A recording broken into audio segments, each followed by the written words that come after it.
আজকে নারিকেল দিয়ে আমি একটা মজার আচার তৈরি করব। এই জন্য নারিকেলগুলোকে আমি ছোট ছোট করে কিউব করে নিয়েছি। আচারটা তৈরি করার জন্য আমি সরিষার তেল গরম করে নিয়েছি।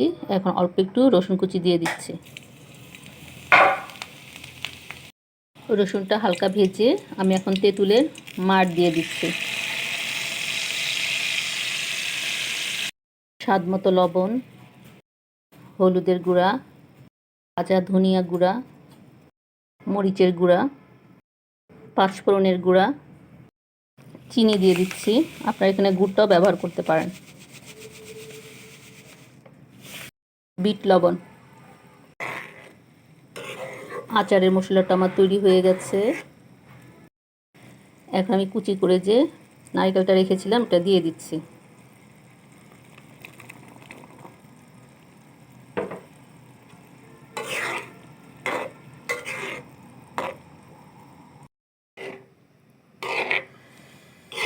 নারকেলের আচারটা আমার হয়ে গেছে। এখন আমি এটা ঠান্ডা করে বয়মে ভরে রাখবো। এই আচারটা আপনারা একবার হলেও ট্রাই করবেন, কতটা মজার হয়,